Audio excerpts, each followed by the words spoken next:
आकर्षक व्यक्तित्व के लिए कौन कौन सी आदतें हैं। तो आदतें जानना तो ठीक है, जान भी लेंगे हम, लेकिन अभ्यास के द्वारा इनको आदत में लाना है। सबसे पहले है सदा मुस्कुराने की आदत। किसी से भी बात कर रहे हैं, किसी से मिल रहे हैं, तो एक अच्छी सी मुस्कुराहट के साथ किसी ने कुछ ऐसी कोई बात कह दी और आप मुस्कुरा कर उसको जवाब दे रहे हैं, तो बहुत ज्यादा परिणाम आपके बढ़ जाते हैं, बहुत ज्यादा आकर्षक आप हो जाते हैं, बहुत ज्यादा प्रभावशाली आप हो जाते हैं। और मुस्कुराना एक बहुत ही बेहतरीन आदत है। और मुस्कुरा वो ही सकता है जो अंदर से प्रसन्न हो। अगर अंदर तनाव है तो बाहर मुस्कुराना बहुत मुश्किल है। इसलिए इस आदत को हम अपने जीवन में लाएं। इसके लिए जो अन्य आदतें हैं, जो अन्य अभ्यास है, वो करते रहें। हर चीज में अच्छाई देखना, स्वीकार भाव, ये इस तरह की आदतों का अभ्यास करें और इसको निरंतर अभ्यास करें। इस आदत को लाने के लिए क्या करेंगे हम? सदा मुस्कुराने की आदत के लिए कभी, जब भी अकेले हो आप, तो इसको अभ्यास करते रहें। अकेले में मुस्कुराकर उस आदत को बनाते रहें। आईने के सामने खड़े होकर मुस्कुराएं, अकेले में मुस्कुराएं, आंखें बंद करके मुस्कुराएं। तो लगातार ऐसा करेंगे तो आपकी आदत में आ जाएगा, क्योंकि आदत में आना बहुत जरूरी है। प्लानिंग करके नहीं मुस्कुराया जा सकता। प्लानिंग करके तो बहुत दिक्कत हो जाएगी। किस किस की प्लानिंग करेंगे? नेक्स्ट है तारीफ करने की आदत। जब भी तारीफ करने का मौका मिले तो चूकना नहीं। और तारीफ भी क्या करनी? शानदार करनी, बढ़िया तारीफ, जिससे सामने वाले को अच्छा लगे। तारीफ किसी पर्सन की हो सकती है, किसी बात की हो सकती है, हमारे उत्पादों की भी हो सकती है, हमारे अभियान की तारीफ हो सकती है, हमारे साथियों ने जो कार्य किए हैं उनकी हो सकती है। तो ऐसे तारीफ, हर चीज की तारीफ होती है। पर जितनी आप अच्छी तारीफ करते हैं, उतना ही सामने वालों के दिल में आप प्रवेश करते जाते हैं। तो दोनों ही आदतें को नंबर अगर हम देने की बात करें, तो दोनों ही आदतें बहुत पावरफुल नंबर वाली आदतें हैं। तो इनको तो अपने को प्रैक्टिस में लाना ही लाना है। फिर है हमेशा खुश मिजाज रहने की आदत। खुश मिजाज मतलब बात बात पे नाराज हो जाना, गुस्सा हो जाना, ऐसा नहीं करना। हमेशा खुश मिजाज, जिससे भी मिलते हैं तो खुशी से मिले, प्रसन्नता से। ऐसा हिसाब नहीं लगाएं कि ये काम का है कि काम का नहीं है, कि नहीं। हमेशा एक वैसी आदत रखनी है। फिर है मेल जोल बढ़ाने की आदत। ये दोनों आदतें भी एक दूसरे की सहायक आदत है।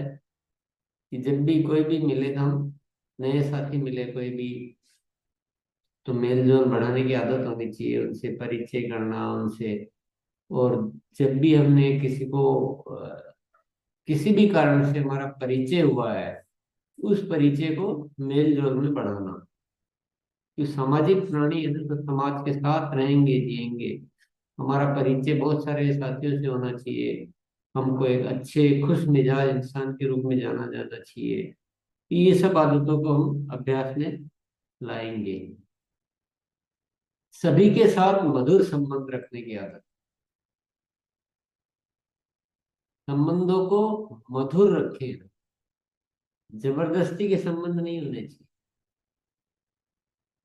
आपस में घनिष्ठता होनी चाहिए।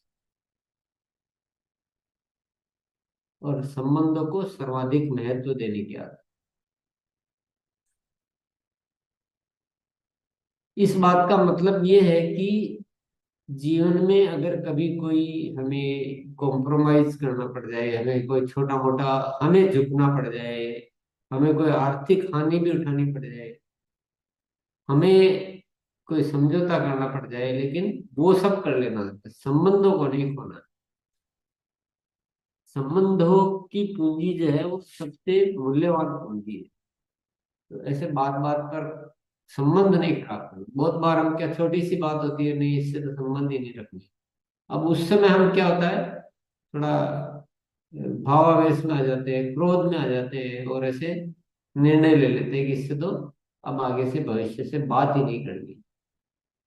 अब एक बार ऐसा दोनों पक्ष जब ऐसा निर्णय ले लेते हैं, बात करना बंद कर देते हैं, तो वो संबंध हमेशा के लिए अटक जाते हैं, समाप्त हो जाते हैं। जबकि ऐसा कोई विशेष कारण नहीं होता, वो सब निर्णय क्रोध में लिए हुए निर्णय होते हैं।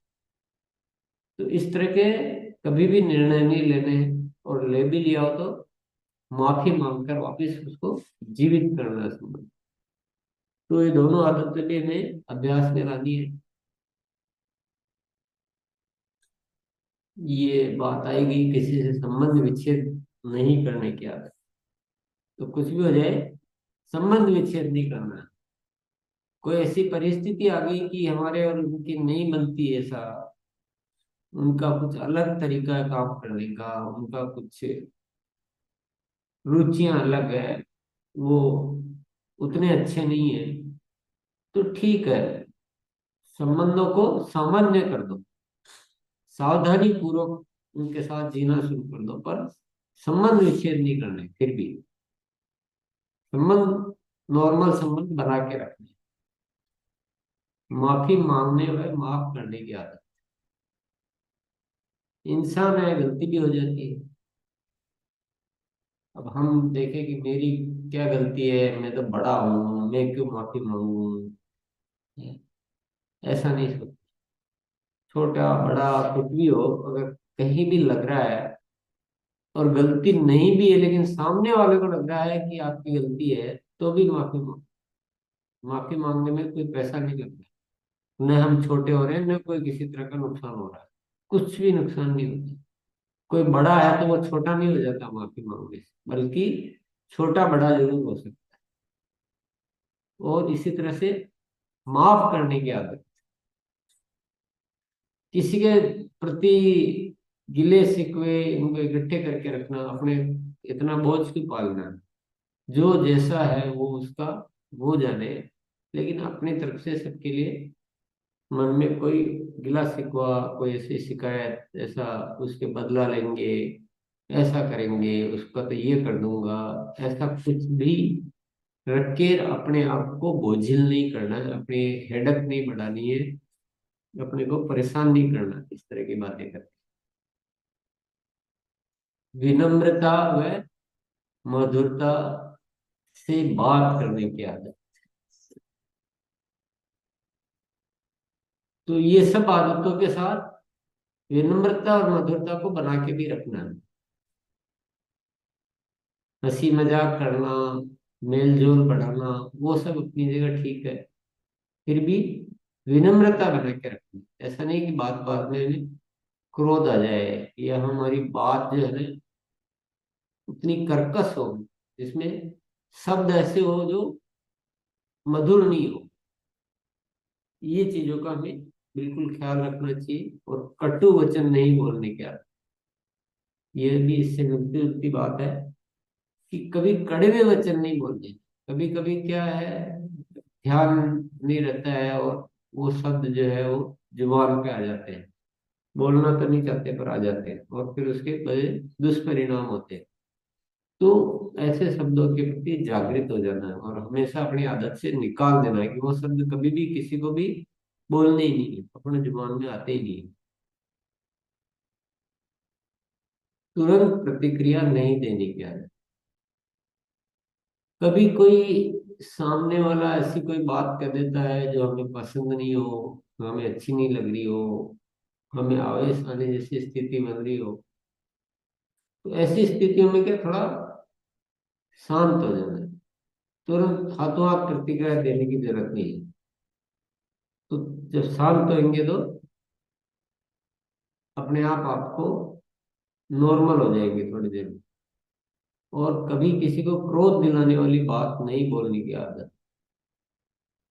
हम कभी कभी ऐसी कोई बात बोल देते हैं कि सामने वाले को क्रोध आ जाता है। जब सामने वाला क्रोध करता है, तो क्रोध में बात करता है, तो फिर हमें क्रोध आने की स्थितियां बन जाती है, वातावरण खराब होता है, लड़ाई झगड़े की नौबत आती है। तो ऐसी बहुत सारी। तो पैदा किसने किया? क्रोध भले हमने नहीं किया, लेकिन हमने कोई ऐसी बात कह दी कि सामने वाले को क्रोध आ गया, तो भी गड़बड़ है, तो भी गलत है। ऐसी आदत नहीं होनी चाहिए हमें। इन पुरानी सारी आदतों का ध्यान में रखते हुए हमेशा नॉर्मल वे में बात करनी। कुछ किसी ने कह भी दिया हो, गलत भी कर दिया हो, तो सामान्य तरीके से बोलना है आपको। ऐसे की बजाय ऐसा करते तो बहुत बढ़िया रहता है। उसको ऐसे नहीं, ऐसा कैसे कर दिया है, आप में कोई तमीज नहीं है, आपको ये नहीं आता, या समय समय पर ऐसी बहुत सारी बातें होती है। बात हम सामान्य कर रहे होते हैं, लेकिन उसमें कुछ ऐसा टोंट होता है कि सामने वाले को क्रोध आ जाता है। ये सब चीजों का ध्यान रखना है। सोच समझ कर बोलने की आदत। तुरंत प्रतिक्रिया नहीं देना, और जब भी बोले तो सोच समझ कर बोलना, ताकि हमसे ऐसी कोई बात न निकल जाए जिसपे हमें पश्चाताप करना। अब मेरे से ये क्या हो गया, मुझे ऐसा नहीं कहना चाहिए, तो फिर उसका कोई इलाज नहीं होता। मुंह से निकली हुई बोली और बंदूक से निकली हुई गोली वापस नहीं आती। इसलिए हमेशा सोच समझ कर बोलने की आदत होनी चाहिए। और नेक्स्ट है सार गर्भित बात बोलने की आदत। कभी कभी हम अनावश्यक बोले जाते, बहुत लंबा कर देते, तो सामने वाला पक जाता है। वो बोल नहीं पाता कभी, लेकिन परेशान हो जाता है उससे। तो ऐसा नहीं करना है। जो बात करनी है, सार गर्भित बात करनी है, जिसके कम पंक्तियों में सारा सार जो है समझ में आ जाए। सामने वाले की बात को ध्यान से सुनने की आदत। हम बोले जा रहे हैं और सामने वाला भी कुछ बोलना चाह रहा है या बोला है उसने, उसको तो सुन ही नहीं रहे, और अपने ही राग अलापे जा रहे हैं, अपनी धुन में मस्त है। तो ये इससे आपकी बातचीत का माहौल सारा खराब हो जाएगा, और सामने वाले के लिए आप बोरिंग हो जाएंगे। वो आपको बिल्कुल तवज्जो नहीं देगा। इसलिए सामने वालों की बात को ध्यान से सुनना है, और उसके अनुसार बातचीत को मोड़ देना है, उसके अनुसार बातचीत को रुख देना है। और वेशभूषा व्यवस्थित रखने की आदत। व्यक्तित्व में वेशभूषा का भी एक रोल होता है, महत्व होता है। तो जिस मौके पर जैसी वेशभूषा होनी चाहिए, उस वेशभूषा को धारण करें। आदर्श सूचक शब्दों में बात करने की आदत।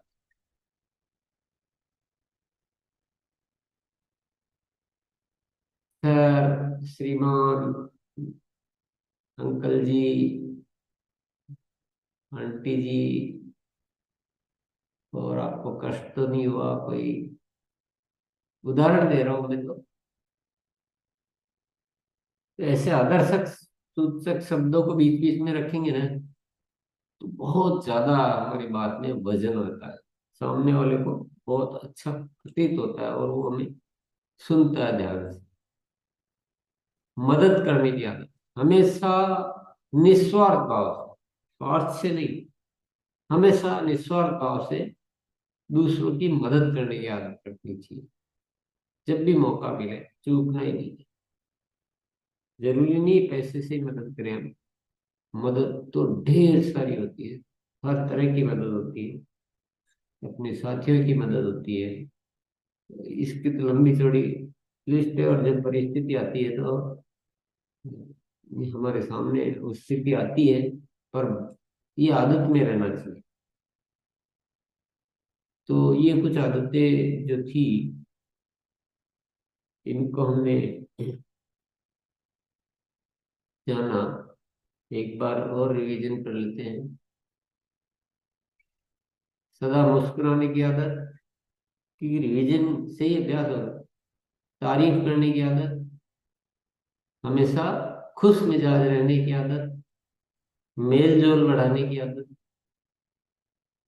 सभी के साथ मधुर संबंध रखने की आदत, संबंधों को सर्वाधिक महत्व देने की आदत, किसी से संबंध विच्छेद नहीं करने की आदत, माफी मांगने व माफ करने की आदत, विनम्रता व मधुरता से बात करने की आदत, कटु वचन नहीं बोलने की आदत, तुरंत प्रतिक्रिया नहीं देने की आदत, क्रोध दिलाने वाली बात नहीं बोलने की आदत, सोच समझकर बोलने की आदत, सारगर्भित बात बोलने की आदत, सामने वाले की बात को ध्यान से सुनने की आदत, और वेशभूषा व्यवस्थित रखने की आदत, आदर्श सूचक शब्दों में बात करने की आदत और मदद करने की।